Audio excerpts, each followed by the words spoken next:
자, 이렇게 그러니까 젊은 나이에 혈기왕성한 청년이 와가지고 과감한 투자, 좋게 말하면 과감한 투자, 또 나쁘게 말하면 무모한 투자를 해서 회사를 부도에 이르게 하는 이런 예들은 정말 많아요. 두 가지만 더 말씀을 드리려고 하는데요. 첫 번째는 쌍방울입니다. 쌍방울 메리아스, 굉장히 유명한 기업이잖아요. 쌍방울 메리아스. 네, 이 쌍방울을 창업한 분은 저분이에요. 이봉영이라고 하는 분인데요. 이봉영. 근데 이분은 굉장히 큰 메리아스 기업을 이루었지만 정말 가난한 사람이었습니다. 정말 가난한 사람이고 노점을 했었어요. 그래가지고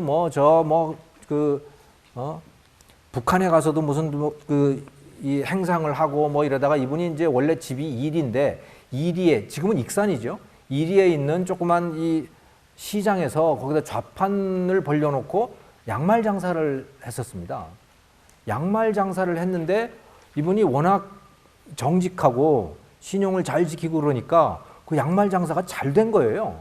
좌판을 벌려놓고 하던 양말 장사였는데, 그런데 그렇게 잘 되다 보니까 말이죠, 참 흥미로운 현상이 생기기 시작했어요.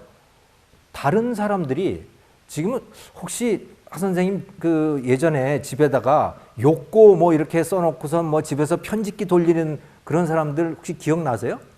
예, 집집마다 그거 하는 사람들이 많았어요. 욕고라고 하는 거예요, 편집기. 그래서 집에서 이제 양말이니 니트니 뭐 이런 것들을 짜가지고 그거를 납품하는 집들이 꽤 있었거든요. 네, 그 이리에서도 이제 그랬었던가 봐요. 그래가지고 그렇게 집에서 양말을 만들던 사람들이 그 양말을 이 이봉영 씨한테, 청년 이봉영 씨한테 와가지고서 이 양말 좀 팔아달라고 맡긴 거예요. 근데 이제 그걸 잘 팔기 시작했던 거죠. 그러니까 너도 나도 와가지고 양말을 이 이봉영 씨한테 맡겼어요. 그래가지고 이제 장사가 꽤 되는 거예요. 그래가지고 돈을 이제 제법 벌어서, 그러면 좌판 치우고 이제 뭐 제대로 된 가게를 내보자. 그래가지고 이 형제상회라고 하는 이제 이런 걸 만든 겁니다. 이런 걸 만들었어요. 그래서 10평짜리 이제 저런 가게를 만들었다고 하는데, 그러니까 일손이 부족하고 하니까 이제 동생도 불러다가 이제 같이 가게를 한 거죠. 이 동생은 이창령이라고 하는 사람이었습니다. 자, 그렇게 이제 하다 보니까 이제 너무나 잘 팔려가지고 사람들이 이거 좀 팔아주세요 하고 맡기는 것만 가지고는 물량이 부족한 거예요. 그래서 주문을 내기 시작하는 거죠. 그래서 주문을 내는데 자기 뜻대로 안 되는 거예요, 이게. 품질도 그렇게 안 되고. 그래가지고 그러면 내가 아예 양말 공장을 차리지. 그래가지고 공장을 차리게 됩니다. 공장을 또 하다 보니까 또 마음에 안 드는 게 있는 게, 실이 마음에 안 드는 거예요. 그래서 내가 직접 실을 만들지. 이래가지고 이 메리아스를 아예 수직 계열화를 하게 된 겁니다. 그래서 쌍방울 그룹을 이루게 되는 거예요. 네. 이렇게 해서 생긴 그룹이 이제 그룹의 처음 이름이 쌍영이었거든요. 쌍영그룹이었는데 이게 쌍방울 그룹으로 됩니다. 여러분, 여기서 퀴즈를 낼까요? 이건 너무 쉬운가? 쌍방울 그룹은요, 쌍영이라고 처음에 이름을 붙였는데 쌍영이 바로 쌍방울이거든요. 왜 쌍영 그룹이었을까요? 자, 선생님 또 맞추세요. 예, 맞히시죠? 네. 영자 돌림이었으니까 맞습니다. 영자 돌림이어서 쌍영이었고, 네, 맞습니다. 박수 한번 해주시죠. 네. 영자 돌림이어서, 그러니까 형하고 동생이 해서 쌍영이고, 그러다가 10월 유신이 나고요, 한글 전용 운동을 하기 시작했습니다. 그러면서 한자 이름들은 가급적 한글 이름으로 바꾸라 그래가지고 그걸 쌍방울로 바꾸게 돼요. 네, 그런 과정을 거치게 됩니다. 자, 그래서 이거는 이따 쉬는 시간에 와서 받아가십시오.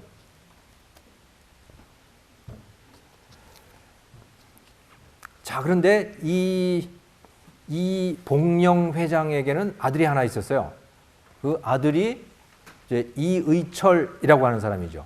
이의철이 1979년부터 이제 이의철이라고 하는 사람이 사장으로 들어오고 조금 있다 이제 부회장으로 들어오고 그렇게 됩니다. 근데 확실히 젊은 사람이고 배운 사람이어서 그런지 확실히 달랐어요. 이 복령 사장이라고 하는 사람은 진짜 못 배운 사람이었거든요.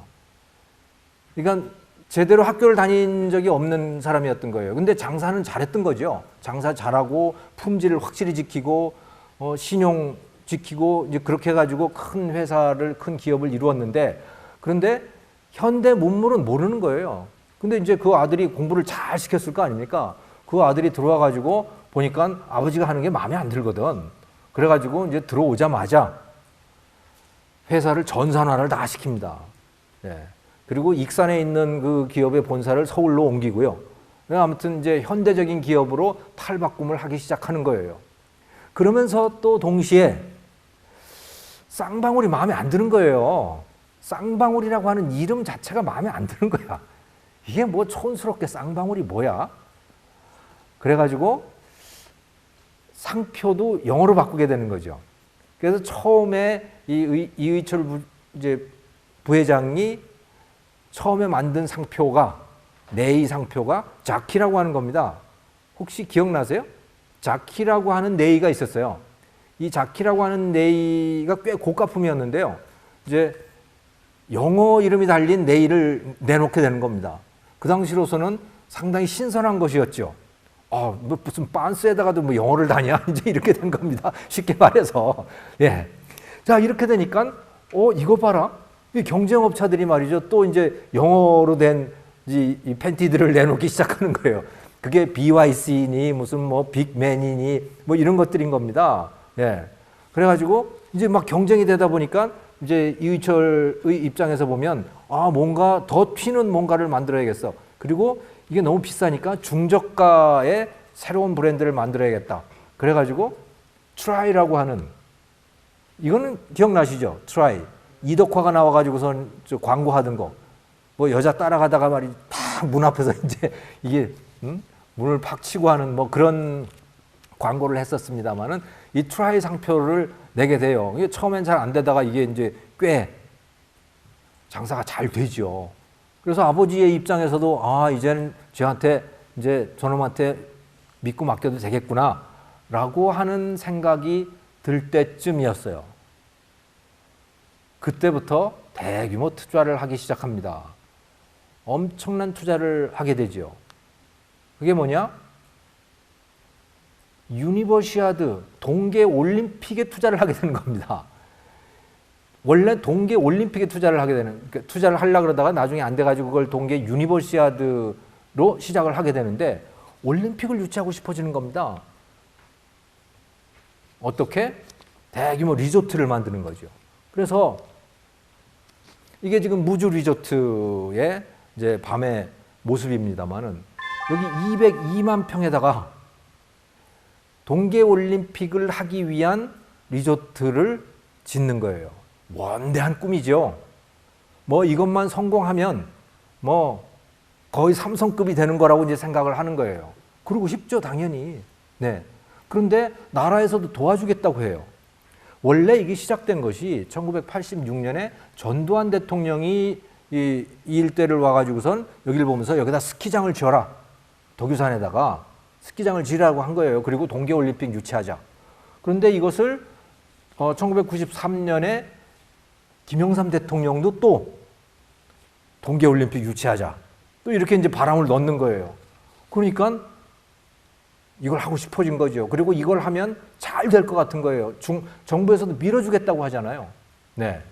그래서 무주에다가 대규모의 투자를 하게 됩니다. 그런데 정부에서 안 도와줘요. 도와주겠다고 해놓고 도와주겠다는 돈들이 들어오질 않는 거예요. 그러면서 돈이 안 돌게 되죠. 급기야는 이 전체 들어가는 투자 금액이 5천억이었거든요. 그 당시에 5천억이 들어가는 거였는데 돈은 돌지 않고 계속 투자를 해야 되겠고 중간에 멈출 수도 없고 그렇게 되다 보니까 결국 종금사에서 단기자금 3개월짜리 뭐 이런 단기자금까지 끌어다 갖다 쓰는 지경까지 돼버린 거죠. 그리고서는 동계 유니버시아드 대회는 했지만 결국 부도를 내고 말지요. 부도를 내고 맙니다. 자, 참 안타까운 일인데요. 여기에 여러분들이 잘 안 보이시죠? 네, 여기 잘 안 보이는데, 자, 이게 무주 리조트 안에 티롤 호텔이라고 하는 데가 있거든요. 무주 리조트 안에 티롤 호텔이 있는데 거기 501호예요. 501호실에 쓰여 있는 낙서입니다. 저 낙서를 누가 했는데요? 그 사람 때문에 이 방값은 무지하게 비쌉니다. 1박에 500만 원이에요. 티롤 호텔 501호. 여기에 도대체 누가 묵었길래 누가 묵었었길래 이 방값이 무려 500만 원일까요? 1박에. 자, 한번 맞춰보시죠. 상상해보시죠. 이 사람은 한때 무주 리조트에다가 1억 불을 투자하겠다고 약속을 했었습니다. 그런데 그만 쌍방울이 부도가 나는 바람에 그게 무산됐어요. 1억 불을 투자하겠다고 그랬어요. 굉장히 유명한 가수입니다. 미국 가수. 우리나라에서 공연도 했습니다. 네. 마이클 잭슨. 성함이 어떻게 되세요? 신인섭 사장님. 네. 맞추셨습니다. 박수 한번 보내주시죠. 네. 축하드립니다. 네. 마이클 잭슨 맞습니다. 예. 마이클 잭슨 여기 와서 잤었어요. 네. 그래가지고 거기다 지금 여기 낙서해 놓은 겁니다. 마이클 잭슨은 낙서를 해도 그게 이렇게 가치가 나가는 거예요. 그죠? 우리가 낙서하면 욕먹을 텐데. 네. 아무튼 그렇습니다. 그래가지고 1박에 500만 원이나 한대요. 아유, 세상. 여기 뭐 금칠도 돼 있고 그러더라고요. 보니까 방이. 번쩍번쩍해요. 사진 찍어 놓은 거 보니까. 자, 그렇습니다. 쌍방울 이렇게 됐죠. 지금은 그 다음에 어떻게 됐죠? 누가 쌍방울 인수했다 그랬어요? 그렇죠. 대한전선이 인수했다고 지난 시간에 그랬었죠. 네. 대한전선이 인수를 했는데 대한전선도 망했잖아요. 그래서 그 다음에는 제가 이름은 모르겠어요. 지금 대한전선 검색을 해보시면요. 지금 그 김모 회장이라고 하는 사람 이름은 안 나와요. 김모 회장이라고 돼 있는데 이름이 뭔지는 모르겠어요. 지금 수사 중이어서 그런 것 같은데 김모 회장이라고 하는 조폭 출신 사업가가 이걸 인수를 해가지고 이 대한전선을 가지고 주가 조작을 했던가 봐요. 예. 그래서 지금 뭐 수사를 받고 아무튼 그렇게 골치 아픈 그런 상태에 있더라고요. 아무튼 쌍방울이 정말 탄탄한 회사였었는데 탄탄하고 순박한 회사였는데 참 안 됐어요. 오늘 하는 이야기들은 다 이렇게 안 된 이야기들입니다. 예. 자, 그래요. 마이클 잭슨이군요. 그래서 무주도 방문을 한 적이 있었어요. 무주 리조트를 자기가 1억 불 투자해야 되니까. 예. 자, 그런 적도 있고 그랬습니다. 자, 그래요. 근데 그와 비슷한 사연이 또 해태제과에 있죠. 해태제과. 진짜 좋은 회사였죠. 해태제과는 원래 그러니까 그 박정규라고 하는 사람과 그 친구 3명이 일정 때 일제 강점기 때 그 일본 사람들 제과 회사가 있었거든요. 예, 모리나가였습니다. 모리나가 미루코였나요? 네, 모리나가 미루코. 네, 모리나가를 이제 귀속 재산을 넘겨받은 거예요. 그래가지고 이제 해태제과라고 하는 것으로 만들어 놨는데 그래서 굉장히 탄탄한 기업이었죠. 그런데 여기도 마찬가지로 이제 이사한테 넘어가게 되는 겁니다. 예, 이거 한번 들어보시죠. 브라보콘.